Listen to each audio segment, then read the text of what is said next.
எசேக்கியேல் 14ஆம் அதிகாரம் முதல் 5 வசனங்கள் நம்ம சேர்ந்து வாசிப்போம். இஸ்ரவேலுடைய மூப்பரில் சிலர் என்னிடத்தில் வந்து எனக்கு முன்பாக உட்கார்ந்தார்கள். அப்பொழுது கர்த்தருடைய வார்த்தை எனக்கு உண்டாகி, அவர், மனுபுத்திரனே, இந்த மனுஷர் தங்கள் நரகலான விக்கிரகங்களை தங்கள் இருதயத்தின் மேல் நாட்டி தங்கள் அக்கிரமமாகிய இடரலை தங்கள் முகத்துக்கு எதிராக வைத்து கொண்டிருக்கிறார்களே, இவர்கள் என்னிடத்தில் விசாரிக்க தகுமா? ஆகையால் நீ அவர்களோடே பேசி சொல்ல வேண்டியது என்னவென்றால், இஸ்ரவேல் வம்சத்தாரில் தன்னுடைய நரகலான விக்கிரகங்களை தன் இருதயத்தின் மேல் நாட்டி தன் அக்கிரமமாகிய இடரலை தன் முகத்துக்கு எதிராக வைத்து கொண்டிருக்கிற எவனாகிலும் தீர்க்கதரிசியினிடத்தில் வந்தால், கர்த்தராகிய நான் இஸ்ரவேல் வம்சத்தாருடைய இருதயத்தில் இருக்கிறதை பிடிக்கும்படியாக அப்படிப்பட்டவனுடைய நரகலான விக்கிரகங்களின் திரட்சிக்கு தக்கதாக உத்தரவு கொடுப்பேன். அவர்கள் எல்லாரும் தங்கள் நரகலான விக்கிரகங்களை பின்பற்றி என்னை விட்டு பேதலித்து போனார்கள் என்று கர்த்தராகிய ஆண்டவர் சொல்லுகிறார். எசேக்கியேல் தீர்க்கதரிசி சிறைபிடிக்கப்பட்டு போகப்பட்ட இஸ்ரவேல் ஜனங்களோடு கூட பாபிலோன்ல அவர் இருக்கிறார். பாபிலோன் ராஜா இங்க தேவ ஜனங்களை சிறைபிடித்து போயிருக்கிறாங்க. இஸ்ரவேல் தேசத்துல இன்னும் கொஞ்சம் பேர் இருக்கிறாங்க. இங்க ஒரு கூட்ட ஜனங்கள் பாபிலோன்ல இருக்கிறாங்க. அப்போ அங்க கர்த்தருடைய வார்த்தையை சொல்லுகிறவரா எசேக்கியேல் தீர்க்கதரிசிய ஆண்டவர் அந்த இடத்துல வச்சிருக்காரு. அப்போ இந்த எசேக்கியேல் தீர்க்கதரிசிட்ட இஸ்ரவேல் ஜனங்கள் ஆண்டுடைய வார்த்தை ஏதாவது இருக்கா, ஆண்டு ஏதாவது எங்க சொல்ல விரும்புகிறாரா, எப்போ இந்த சிறையிருப்பு மாறும், அங்க எருசலேமில் இருக்கிற நம்முடைய ஜனங்களுடைய நிலைமை என்ன, எப்போ நம்ம திரும்பி போவோம் என்றபடியெல்லாம் தேவனுடைய வார்த்தை என்ன என்று சொல்லி எசேக்கியேல் தீர்க்கதரிசிட்டு கேட்க வர்றாங்க. இதுக்கு முன்னால் 8ஆம் அதிகாரத்திலயும் இந்த மாதிரி ஒரு சம்பவத்தை பார்ப்போம். இங்க 14ஆம் அதிகாரத்துல பார்க்கிறோம். அடுத்தது 20ஆம் அதிகாரத்துல பார்ப்போம். 33, 8, 14, 20, 33 இந்த 4 இன்னும் வேற இடங்களில் இருக்கலாம். நான் பார்த்தளவு இந்த 4 இடங்களில தேவஜனங்கள் ஆண்டட்ட விசாரிக்க வருகிறாங்க. எசேக்கியேல் தீர்க்கதரிசிட்ட விசாரிக்க வருகிறாங்க. அப்ப ஆண்டவர் ஒரு பாரமான பதில சொல்றாரு, இவர்களுக்கு நான் பதில் கொடுக்க மாட்டேன், இவர்கள் விசாரிப்பதற்கு தகுதி உள்ளவர்கள் அல்ல, என்கிட்ட இங்க விசாரிக்க உங்களுக்கு என்ன தகுதி இருக்கிறதுன்னு சொல்லி சொல்லுகிறான். இது நமக்கு வாசிப்பதுக்கும் போதே பாரமா இருக்கு. ஆசையா ஆண்டு சமூகத்துல வருகிறாங்க, சிறை கைதிகளா இருக்கிறாங்க, பாவத்து நிமித்தம் தண்டனையாய் ஆண்டவர் அவர்களை பாபிலோனுக்கு அனுப்பி இருக்கிறார். பாபிலோன் ராஜாவை ஒரு குச்சி போல இவர்களை சிச்சிப்பதற்காக ஒரு குச்சி போல ஆண்டவர் பயன்படுத்தி இவர்களை இங்க சிறைபிடித்து கொண்டு வந்திருக்கிறாங்க. இந்த இடத்துல தேவாலயம் இல்ல, ஆசாரியர்கள் இல்ல, ஆராதனைகள் இல்ல. எசேக்கியேல் ஒருவர் தான் அவங்களுக்கு நம்பிக்கை போல. கர்த்தருக்கும் அவர்களுக்கும் ஒரு சம்பந்தம் கொடுப்பது எசேக்கியேல் தீர்க்கதரிசி தான். அப்ப எசேக்கியேல் தீர்க்கதரிசி முன்னால உட்கார்றாங்க. தேவனுடைய வார்த்தை ஏதாவது இருந்தா சொல்லுங்க. சாதாரணமா பார்த்தா மயங்கிடணும், சாதாரணமா பார்த்தா பயங்கர சந்தோஷம் ஆகணும். ஆனா ஆண்டவர் சொல்றாரு, நம்ம அந்த வாசிச்ச வசனத்துல பாருங்க, 14வது வசனத்துல கடைசி பகுதி, இவர்கள் என்னிடத்தில் விசாரிக்க தகுமா? இவர்கள் என்னிடத்தில் விசாரிக்க தகுதி இல்ல, நான் இவர்களுக்கு என்ன செய்ய மாட்டேன், பதில் கொடுக்க மாட்டேன். இவருடைய கேள்விகளுக்கு, இவருடைய சந்தேகங்களுக்கு, இவர்கள் என்ன நடக்கும்னு சொல்லி அவங்க கேட்பதற்கு நான் இவர்களுக்கு பதில் கொடுக்க இவர்கள் தகுதியுள்ளவர்கள் அல்ல. நம்ம இந்த பகுதிக்கு வரப்போறோம். இன்னைக்கு என்ன தியானிக்க போறோம்? நாங்க இந்த எசேக்கியேல் 14ஆம் அதிகாரத்திலையும் எசேக்கியேல் 20ஆம் அதிகாரத்திலையும் ஆண்டவர் ஒரு சில காரணங்களை சொல்லுகிறார்.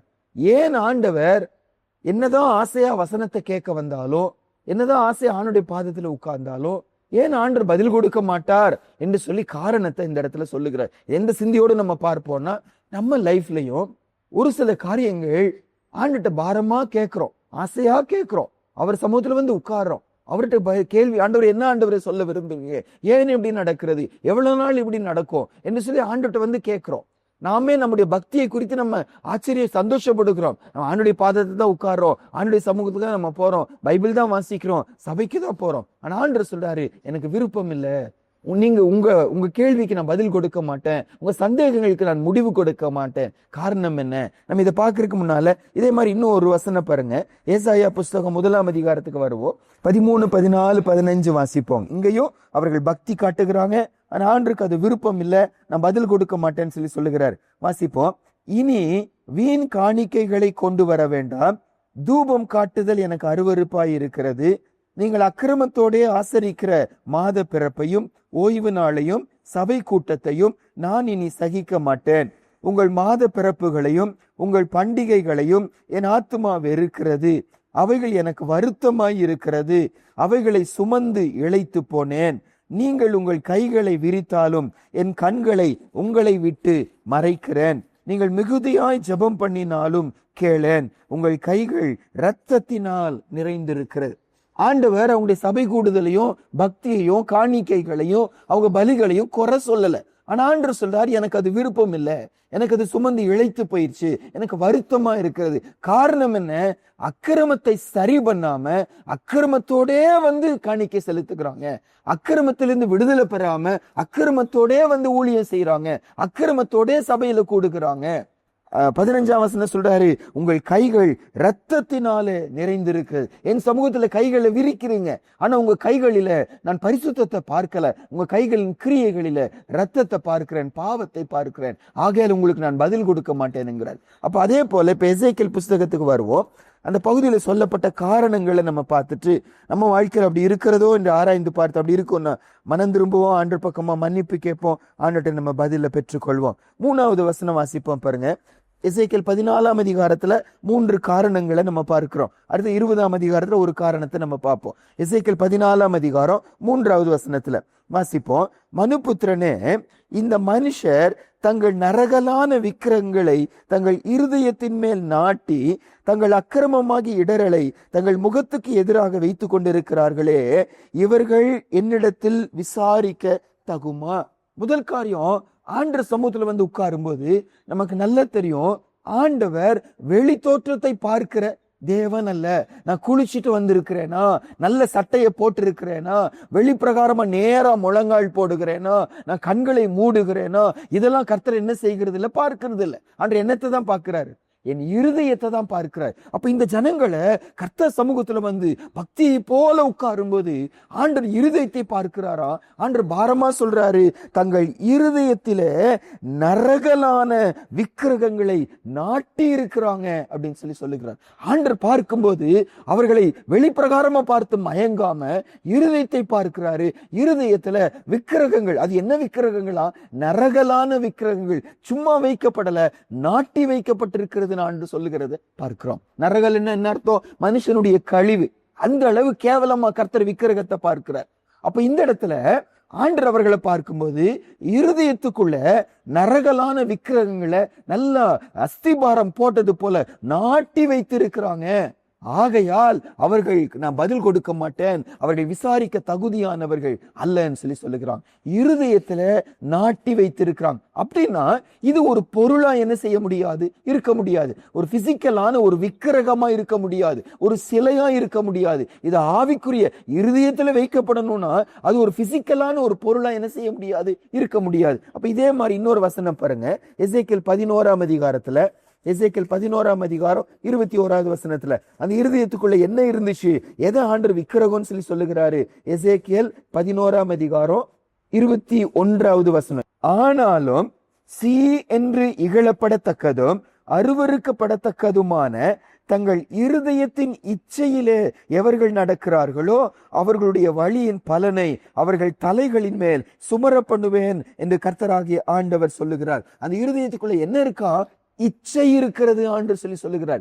இருதயத்துல இச்சைன்னு வரும்போது ஆங்கிலத்துல அந்த வார்த்தைக்கு அர்த்தம் என்னன்னா, ஆண்டவர் வேண்டான்னு சொல்லுகிறாரு, எனக்கு அது வேணும்னா என்ன செய்யறேன், அடம்பிடிக்கிறேன். What is forbidden by God, ஆண்டவர் அது உனக்கு தேவையில்லை, உனக்கு அது வேண்டாம், அது இருந்துச்சு உன் ஆத்துமா நஷ்டப்பட்டு போயிடும், அது உன் வாழ்க்கையை என்னை விட்டு பிரிச்சிடும், உன் முடிவு நரகமாய் போய்விடும். ஆண்டவர் ஒரு சில காரியத்தை என் லைஃப்ல தடை பண்ணி வச்சிருக்கிறார். நானோ அதுதான் எனக்கு வேண்டும் என்று என்ன செய்கிறேன், அடம்பிடிக்கிறேன். அதுதான் இருதயத்துல இருக்கக்கூடிய ஒரு இச்சை. நமக்கு அது விக்கிரகமாய் மாறி விடுகிறது. நமக்கு நல்ல தெரியும், எபேசியர் 5ஆம் அதிகாரம் எடுக்க கூட வேண்டாங்க. எபேசியர் 5:5, கொலோசியர் 3:5 இந்த 2 வசனத்திலையும் எது விக்கிரக ஆராதனைன்னு சொல்லி வரும்போது பொருளாசைக்காரராகிய விக்கிரக ஆராதனைக்காரர் என்று வாசிக்கிறோம். பொருளாசைக்காரராகிய விக்கிரக ஆராதனைக்காரர். அங்கேயும் புதிய ஏற்பாட்டிலையும் அந்த வார்த்தைக்கு அர்த்தம் என்ன?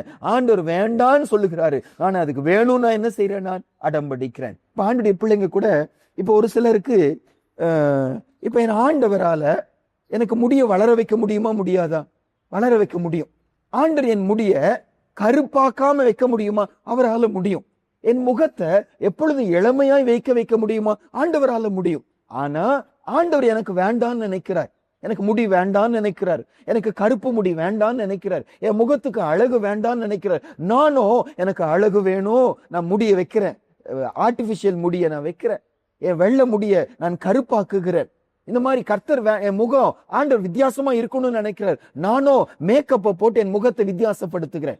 ஆண்டவர் வேண்டான்னு சொல்லுகிறாரு, நான் வேணும்னு சொல்லி நினைக்கிறேன். இதுதான் என் உள்ளத்தில் இருக்கக்கூடிய என்னது? விக்கிரக ஆராதனை. இந்த மாதிரி எத்தனையோ காரியங்கள். கர்த்தர் இந்த படிப்பு எனக்கு வேண்டாங்கிறார், எனக்கு கண்டிப்பா வேணும்னு சொல்லி லஞ்சம் கொடுத்து அந்த படிப்புல போய் நான் சேருகிறேன். ஒரு சில வீடு எனக்கு வேண்டான்னு சொல்லி சொல்லுகிறார், எனக்கு கண்டிப்பா வேணும்னு லோன் வாங்கி அந்த பொருளை நான் வாங்குகிறேன். ஒரு சில பொருட்கள் என் வீட்டுல வைக்க வேண்டாம்னு கர்த்தர் நினைக்கிறார், எனக்கு வேணும்னு அவரால் என் தேவை என்ன செய்ய முடியும்? ஆண்டவரால சந்திக்க முடியும். என் தேவைகளை சந்திக்க மாட்டேங்கிறார், எனக்கு வேணும்னு சொல்லி லோன் போட்டு வாங்கி வைக்கிறேன். இவைகள் தான் என்ன? என் உள்ளத்துல இருக்கக்கூடிய விக்கிரகங்கள். ஆராய்ந்து பார்ப்போம்.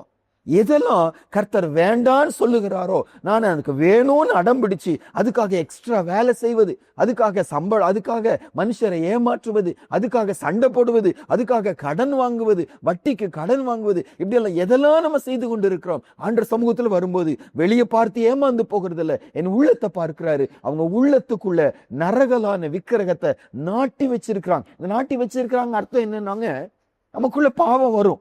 ஆனா ஆண்டவர் சமூகத்துல வருகிறோம், ஆண்டவர் உணர்த்துகிறாரு. கர்த்தருடைய பிள்ளைகளுடைய அழகு என்னன்னா, உணர்த்தப்படும் போது அதுல என்ன செய்றாங்க? விடுதலை ஆகுறாங்க. ஆனா நானும் விடுதலை ஆக மாட்டேன், நான் உள்ளத்துல வைத்து கொண்டுதான் இருப்பேன் என்று அதை நாட்டி வைக்கிற ஒரு பழக்கம். இது தப்புன்னு தெரியுது, இந்த காரியம் கர்த்தருக்கு பிரியமில்லைன்னு சொல்லி தெரியுது, ஆனாலும் எனக்கு அது வேணும் என்று சொல்லி அதில் அடம்பிடிச்சு நாட்டி வைக்கிற ஒரு பழக்கம். ஏசப்பா சொல்றார், ஏன் அவர்கள் என்னிடத்தில் விசாரிக்க தகுதியானவர்கள் அல்லன்னு சொல்லி கேட்டா, அவங்க இருதயத்துக்குள்ள நான் விக்கிரகத்தை பார்க்கிறேன் என்று ஆண்டவர் சொல்லுகிறார். ஆங்கில பைபிள்ல இந்த வசனத்தை 2-3 மொழிபெயர்ப்புல, அது நல்ல மொழிபெயர்ப்பு, அதாவது அதை அழகா விளக்கக்கூடிய ஒரு சில ஆங்கில மொழிபெயர்ப்பு இருக்கு.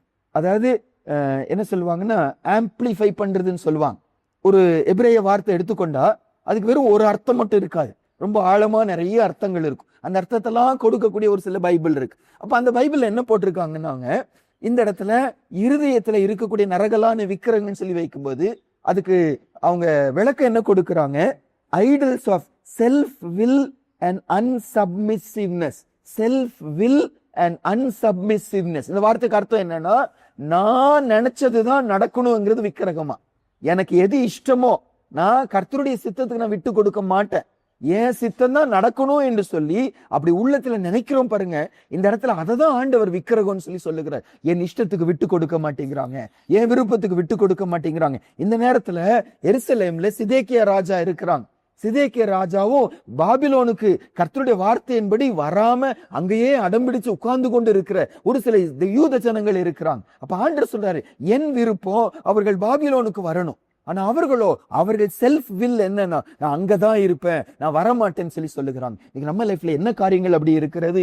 எதுல என் சுய விருப்பம் நடந்தே ஆகணும்னு அடம்பிடித்து கொண்டு இருக்கிறேன், ஆண்டவருக்கு விட்டு கொடுக்காம இருக்கிறேன், கர்த்தருக்கு நான் முரட்டாட்டம் பண்ணி கொண்டு இருக்கிறேன். ஆராய்ந்து பார்ப்போம். அதனால கர்த்தர் சொல்றாரு, அவர்களின் இடத்தில் விசாரிக்க தகுதியானவர்கள் அல்ல. ஒன்று.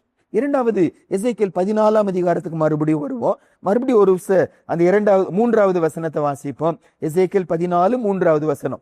மனுபுத்திரனே, இந்த மனுஷர் தங்கள் நரகலான விக்கிரகங்களை தங்கள் இருதயத்தின் மேல் நாட்டி தங்கள் அக்கிரமமாகிய இடரலை தங்கள் முகத்துக்கு எதிராக வைத்து கொண்டு இருக்கிறார்களே. இரண்டாவது, ஆண்டவர் அந்த ஜனங்களை பார்க்கும்போது ஒரு சிலரை பார்க்கிறாரு, அவங்க இருதயத்துக்குள்ள நரகலான விக்கிரகங்களை நாட்டி வச்சிருக்கிறாங்க. இன்னும் ஒரு சிலரை பார்க்கிறாரு, ஆண்டவர் சொல்லுகிறாரு, அக்கிரமமாகிய இடரலை தங்கள் முகத்துக்கு எதிராக வைத்து கொண்டு இருக்கிறார்களே. இந்த அக்கிரமமாகிய இடரல் என்பது அந்த வார்த்தை எசேக்கியேல் தீர்க்கதரிசியுடைய ஒரு யூனிக் வேர்ட். எசேக்கியேல் தீர்க்கதரிசி புஸ்தகத்துலதான் இந்த வார்த்தை அடிக்கடி பார்க்க முடியும். அக்கிரமமாகிய இடறல், அக்கிரமமாகிய இடறல். இந்த வார்த்தைக்கு அர்த்தம் என்னன்னாங்க, ஒரு காரியம் கர்த்தருக்கு பிரியம் இல்லை, அது அக்கிரமம், கர்த்தருடைய பார்வையில கிரமம் தப்பினது, அவர் சித்தத்துக்கு மாறானது. அந்த அக்கிரமம் இவர்களை என்ன செய்கிறது? இடற வைத்து கொண்டே இருக்கிறது. அந்த பாவம், அந்த அந்த அந்த முயற்சி, அந்த காரியத்தை செய்வது இவர்கள் இடற பண்ணி கொண்டே இருக்கு. என்ன இடற பண்ணுகிறது? சத்தியத்தின் வழியில நடக்க விடாம பண்ணுது. அன்றோருக்கு உறவில கீழே விழுந்து கொண்டே இருக்கிறாங்க.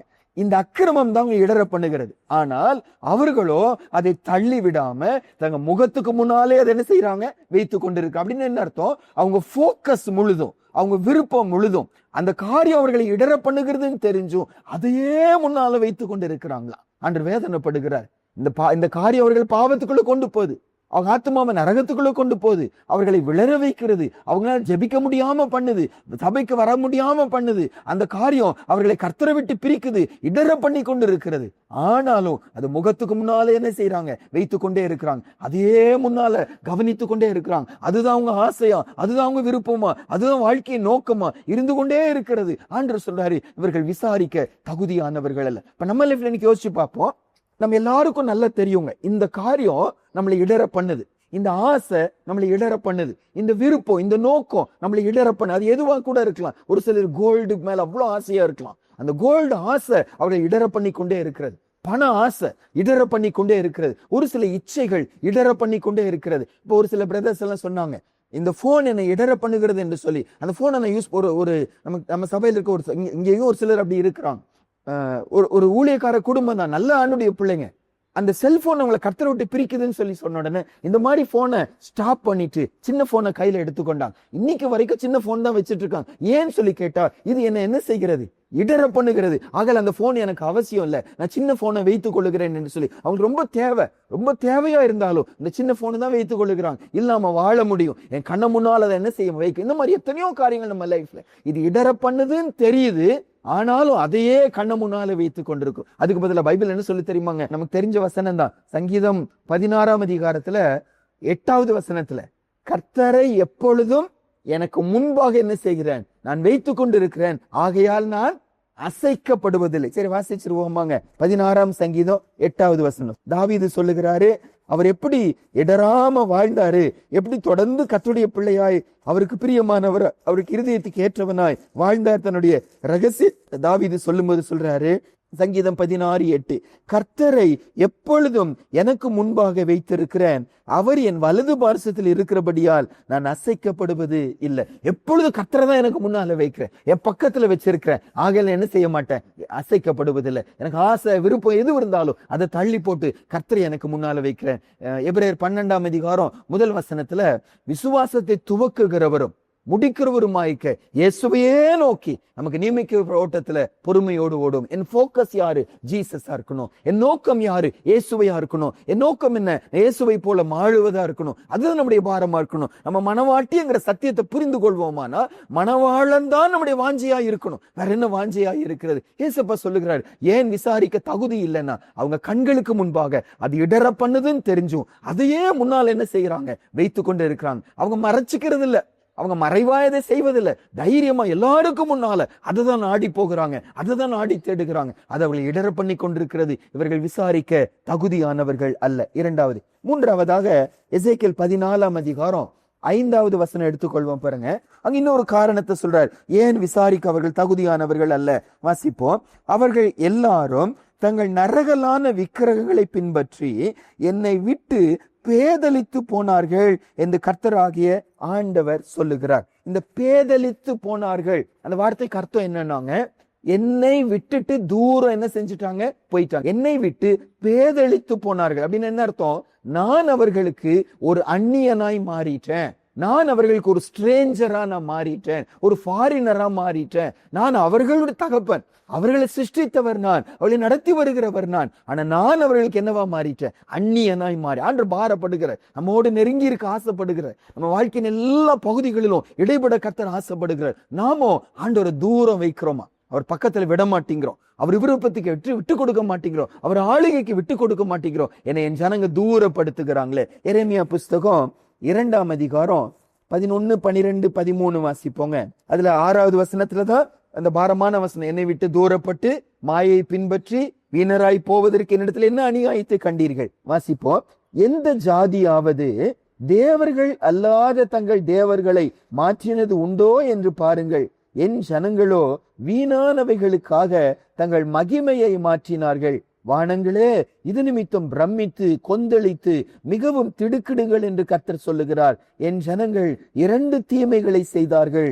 ஜீவ தண்ணீர் ஊற்றாகிய என்னை விட்டு விட்டார்கள். தண்ணீர் நிற்காத தொட்டிகளாகிய வெடிப்புள்ள தொட்டிகளை தங்களுக்கு வெட்டி கொண்டார்கள். ஆண்டவர் பாரமா சொல்றாரு, நீங்க விசாரிச்சு பாருங்க, எந்த தேசத்திலேயாவது பாருங்க, தங்க தெய்வத்தை மாற்றி இருக்கிறாங்களா? என்னாலும் அந்த தெய்வத்தை தான் பின்பற்றுகிறாங்க. பாகாலனா பாகால மட்டும் தான் பின்பற்றுகிறாங்க, அவங்க தெய்வத்தை மாற்றுவதில்லை. ஆனா என் ஜனங்களோ மகிமையான எண்ணெய எடுத்து போட்டு அந்த இடத்துல வீணான ஒண்ணு என்ன செய்யறாங்க, வைத்து கொண்டு இருக்கிறாங்க. நான் ஜீவ தண்ணீர் உள்ள நதி என்ன விட்டுட்டாங்க, ஒரு தொட்டியை வெட்டி கொண்டாங்க. அந்த தொட்டியும் வெடிப்புள்ள தொட்டி. நம்ம இன்னைக்கு யோசிச்சு பார்ப்போம், இது ஒரு விதத்துல ஆண்டவரை அந்நியனை போல தூர வைக்கிறோமா? என் லைஃபுடைய எல்லா பகுதிகளில ஆண்டவருக்கு அனுமதி கொடுத்திருக்கிறோமா? ஆண்டவர் நீங்க சொல்லுங்க, ஆண்டவரே நீங்க பொறுப்பெடுத்துக் கொள்ளுங்க, இந்த காரியத்தை உங்க சித்தத்தை நிறைவேற்றுங்க, நீங்க வாங்க, உங்க விருப்பமான மட்டும் இந்த காரியத்தை செய்யுங்க, இல்லாட்டி வேண்டாம் இதை தடை பண்ணுங்க. மனதார நம்மால சொல்ல முடியுமா? ஆசையா ஒரு காரியத்தை ஈடுபடுகிறோம், ஆசையா ஒரு காரியத்துல போக போறோம், என்னால மனதார ஜெபிக்க முடியுமா? ஏசப்பா உங்களுக்கு சித்தம் இல்லைன்னா இது எனக்கு வேண்டாம் ஆண்டவரே, நம்மளால சொல்ல முடியுமா? சொல்ல முடியுமானா அவரை நம்ம லைஃப்ல ஒருவராய் முக்கியமானவராய் வைக்க அப்படி முடியல. ஏசப்பா இதுல மட்டும் குறுக்கிட்டுறாதீங்க, இதை வேண்டான்னு சொல்லிடாதீங்க, இதை தடை பண்ணிடுறாங்க, அப்படிதான் நம்முடைய ஜபமா இருக்கணும். ஆண்டவரை நம்ம அந்நியராய் வைக்கிறோம், விருப்பத்தின்படி செய்கிற ஒரு வேலைக்காரனா அவரை நம்ம வைக்கிறோம். இல்ல, அவர் எஜமானனாய் வைக்கணும். என் வாழ்க்கையில அவர் குறுக்கிட நான் அவருக்கு விட்டு கொடுக்க. ஏசப்பா சொல்றாரு, என்னை அவர்கள் விட்டு பேதலித்து போனார்கள். ஏசப்பா நம்ம லைஃப்ல நம்மோட நெருக்கமானவர் எஜமானனா இருக்கிறாரா? அவர் தேவைப்படும் போது மட்டும் அவரை பயன்படுத்தி, அதுக்கப்புறம் இதெல்லாம் நீங்க நுழைஞ்சிடாதீங்க, இதெல்லாம் நீங்க வந்துடாதீங்க, நீங்க தூரமா இருங்க. பேதலித்து போனவர் நம்ம இருப்போம்னா விசாரிக்க தகுதி இல்லைன்னு சொல்லி சொல்லுகிறார். எசேக்கியேல் 20ஆம் அதிகாரத்துக்கு வந்துருவோம். அங்க ஒரு காரியத்தை திரும்பி ஆண்டவர் சொல்லிட்டே வருவார். இதே மாதிரி எசேக்கியேல் 20ஆம் அதிகாரத்துல ஜனங்கள் ஆண்டவர்கிட்ட விசாரிக்க வருவாங்க. நம்ம முதல் 3 வசனம் வாசிப்போம் பாருங்க. 7ஆம் வருஷத்து 5ஆம் மாதம் 10ஆம் தேதியிலே இஸ்ரவேலின் மூப்பரில் சிலர் கர்த்தரிடத்தில் விசாரிக்கும்படி வந்து எனக்கு முன்பாக உட்கார்ந்தார்கள். அப்பொழுது கர்த்தருடைய வார்த்தை எனக்கு உண்டாகி, அவர் மனுபுத்திரனே, நீ இஸ்ரவேல் மூப்பரோடே பேசி அவர்களை நோக்கி, கர்த்தராகிய ஆண்டவர் உரைக்கிறது என்னவென்றால், நீங்கள் என்னிடத்தில் விசாரிக்க வந்தீர்களோ, நீங்கள் என்னிடத்தில் விசாரிக்க இடம் கொடேன் என்று என் ஜீவனை கொண்டு சொல்லுகிறேன் என்று கர்த்தராகிய ஆண்டவர் உரைக்கிறார் என்று சொல். அதிலே 30ஆம் வசனமும் 31ஆவது வசனமும் வாசிப்போம். ஆகையால் நீ இஸ்ரவேல் வம்சத்தாரை நோக்கி, கர்த்தராகிய ஆண்டவர் உரைக்கிறது என்னவென்றால், உங்கள் பிதாக்களுடைய மார்க்கத்தின்படியே நீங்கள் தீட்டுப்பட்டவர்கள் அல்லவோ, அவர்களுடைய அருவருப்புகளை நீங்களும் பின்பற்றி சோரம் போகிறீர்கள் அல்லவோ.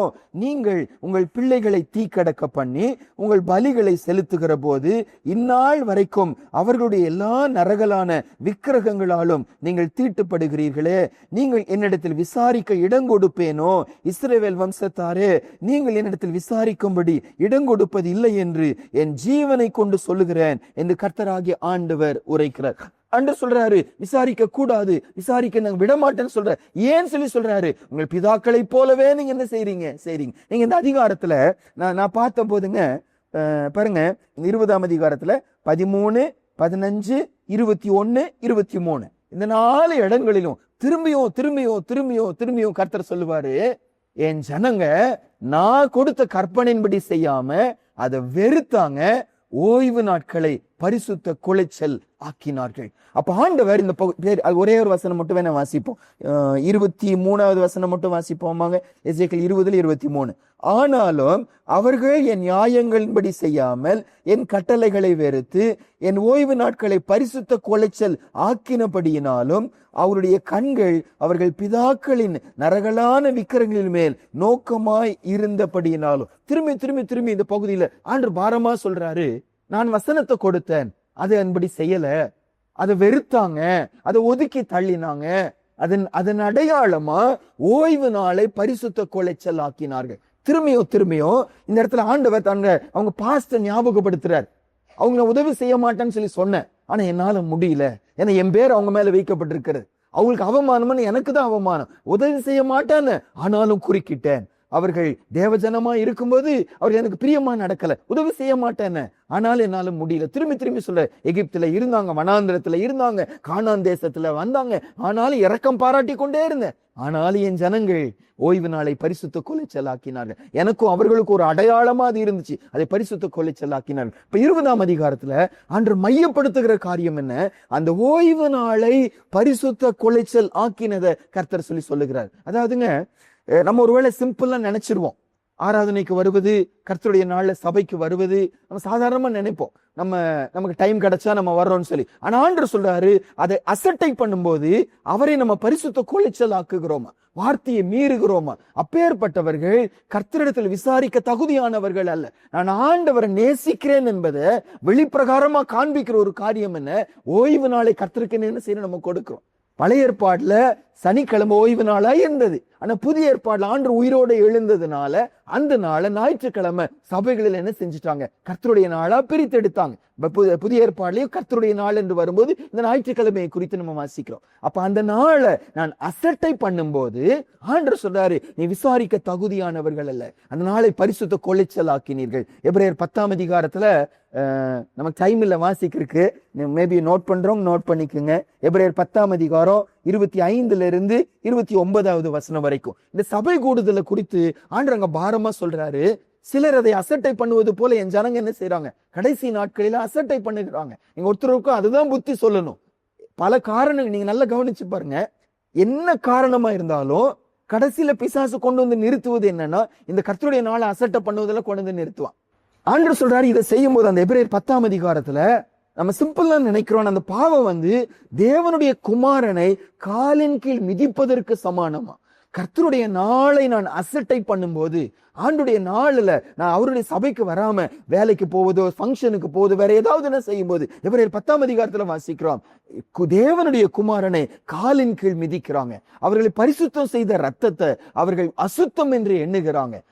கிருபையின் ஆவியை நிந்திக்க 3 வார்த்தை பயன்படுத்துற. இயேசுவ காலின் கீழ் என்ன செய்யறோமா, நம்ம மிதிக்கிறோமா? என்னை பரிசுத்தம் செய்த ரத்தத்தை நான் அசுத்தம் என்று எண்ணுகிறோமா? கிருபையின் ஆவியானவரை நம்ம நிந்திக்கிறோம் வசனம் சொல்லுது. எது?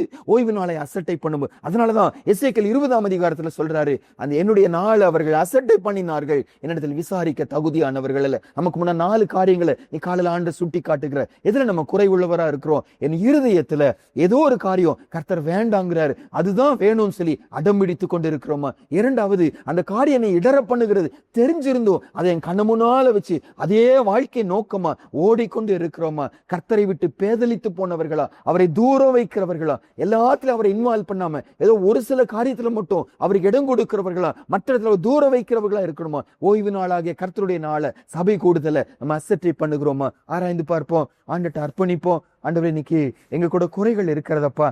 நிறைய தடவை ஆண்டவர் எங்களுக்கு பதில் கொடுக்க மாட்டேங்கிறாரு, எங்களோட பேச மாட்டேங்கிறாரு, எங்க காரியத்துல குறுக்கிட மாட்டேங்கிறாரு நாங்க நினைக்கிறோம் ஆண்டவரே. ஆனா எங்க கூட குறைவில்லை, உங்க கூட குறைவில்லை சுவாமி, எங்க கூட தான்ப்பா குறைவு இருக்கு. ஒத்துக்கொள்வோம், மனம் திரும்புவோம், ஆண்டவரிடத்துல கிருபையை பெற்றுக்கொள்வோம், சேர்ந்து ஜெபிப்போம். மகா பரிசுத்தம் உள்ள எங்க நல்ல தகப்பனே, ஆண்டவர் எங்க பக்கமா அனுப்பப்பட்ட இந்த பாரமான வார்த்தைகளுக்காக நன்றி அப்பா.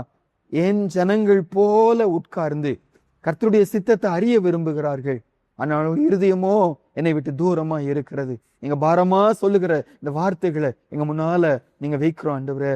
உண்மைதான் ஆண்டவரே, எங்க இருதயத்துல உங்களை வைக்க வேண்டிய நாங்க, சிங்காசனம் போட்டு உங்களை எங்க இருதயத்துல வைக்க வேண்டிய நாங்க, ஏதோ ஒரு பூமிக்குரிய ஏதோ ஒரு நோக்கத்தை, ஆசைய, விருப்பத்தை எங்க இருதயத்துல வைத்து கொண்டு இருக்கிறோம். கிருபையாய் மன்னிங்க ஏசப்பா. எங்க குடும்பத்துல ஒரு சில காரியம் ரொம்ப நாள் நடைபெறாம இருக்கிறது, அதுதான் நடந்தே ஆகணும் என்று சொல்லி, அது ஒண்ணு நடந்தா போதும், இது மட்டும் நடந்தா போதும் என்று சொல்லி கர்த்தரை மையமா வைக்காம வேற ஏதோ ஒண்ணு நரகலான விக்கிரகமா இருதயத்துல நாட்டி வைத்திருக்கிறோம். கிருபையாய் உணர்த்துங்க, அதுல இருந்து வெளியே வரட்டும், அந்த அஸ்திபாரங்கள் அசையப்படட்டும். அந்த இடத்துல ஆண்டவர் ராஜாதி ராஜாவா வந்து அமரும்படியா நாங்கள் ஜெபிக்கிறோம். எங்களை இடர பண்ணுகிற ஏதோ ஒரு தேவ சித்தத்துக்கு மாறான ஒரு காரியத்தை எங்க கண்ணு முன்னால வச்சு அதையே நோக்கமா வச்சு ஒருவேளை ஓடிக்கொண்டு இருக்கிறோம். கிருபையாய் மன்னிங்க ஏசப்பா. எது எங்களை இடர பண்ணுகிறதோ அதுல இருந்து வெளியே வர, தைரியமாய் வெளியே வர, அதுக்கு நாங்க நோ சொல்ல ஆண்டவரே எங்களுக்கு கிருபை கொடுங்க. எந்த பகுதியிலெல்லாம் உண்மை நாங்கள் தூரமா வைத்து கொண்டு இருக்கிறோமோ உணர்த்துங்கப்பா. அந்த பகுதிக்குள்ள நீங்க வாங்க ஏசப்பா. உரிமையோடு நீங்க இடைபடுங்க, உரிமையோடு பொறுப்படுத்திக் கொள்ளுங்க. கொள்ளுங்க. நீங்க இல்லாத வாழ்க்கை வாழ முடியாது சுவாமி. நீங்க தான் எங்க வாழ்க்கையில முக்கியமான நபர். எந்த விதங்களிலே கர்த்தருடைய நாளை நாங்க அசட்டை பண்ணுகிறோமோ, சபை கூடுதல அசட்டை பண்ணுகிறோமோ உணர்த்துங்கய்யா. சரிபடுத்திக் கொள்ள எங்களுக்கு கிருபை கொடுங்க. இந்த காரியங்கள் எல்லாம் சரிபடுத்தப்படும் போது எங்களோடு நீங்க விடுதலையோடு பேசுவீங்களே, எங்க கேள்விகளுக்கு பதில் கொடுப்பீங்களே, எங்க பிரச்சனைகளை முடிவுக்குள்ள கொண்டு வருவீங்களே. உங்க கூட குறைவில்லை ஆண்டவரே, எங்க கூட தான் குறை இருக்கு, இன்னைக்கு எங்களோடு பேசி இருக்கிறீங்க. இதுல சரிபடுத்தி கொண்டவர்களா கர்த்தரிடத்திலிருந்து விடுதலையும் பதிலையும் அன்ற விளக்கங்களை நாங்க பெற்றுக்கொள்ள கர்த்தர் கிருபை கொடுங்க. துதி கன மகிமை உமக்கு செலுத்துகிறோம். இயேசுவின் மூலம் ஜெபிக்கிறோம் நல்ல பிதாவே, ஆமென்.